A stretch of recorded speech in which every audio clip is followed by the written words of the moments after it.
¿A quién beneficia la inflación? ¿Beneficia la inflación a los ricos?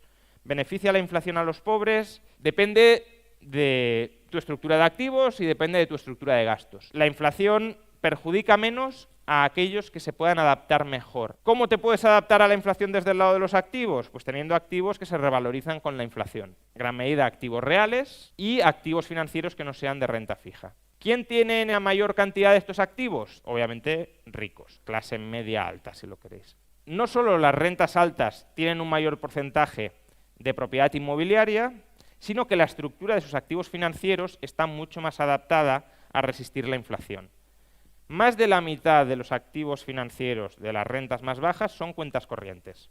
La otra mitad son fondos de renta fija y demás que tampoco se adaptan muy bien a la inflación. Que si hay inflación no se revaloriza y por tanto cuyo valor real va cayendo y va cayendo con la inflación. Eso por el lado del patrimonio. ¿Y cómo nos adaptamos a la inflación desde el lado de los ingresos y de los gastos? De nuevo, la inflación perjudica menos a aquellos que puedan incrementar sus ingresos cuando hay inflación y perjudica de nuevo menos a aquellos cuyos gastos aumenten menos cuando hay inflación. ¿Quién tiene más capacidad para renegociar sus salarios al alza en caso de que haya inflación? Que evidentemente los trabajadores más cualificados y por tanto las rentas medias altas. Las rentas bajas están en un mercado laboral calamitoso, repleto de desempleados que compiten entre ellos por puestos de trabajo poco adecuados, con una alta rotación, con una alta precariedad y por tanto no tienen mucha capacidad para exigir alzas salariales.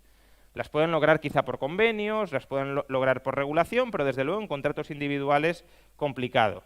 Si hay inflación, estos trabajadores tendrán más complicado exigir que se les suban los salarios, básicamente porque si tú no quieres trabajar, hay otros. Y por último, gastos. Pues de nuevo, sabemos que la inflación de los ricos sube algo menos que la cesta de la compra de los pobres. Con lo cual, en gastos también los más perjudicados son los pobres. La inflación golpearía mucho más a los pobres que a los ricos.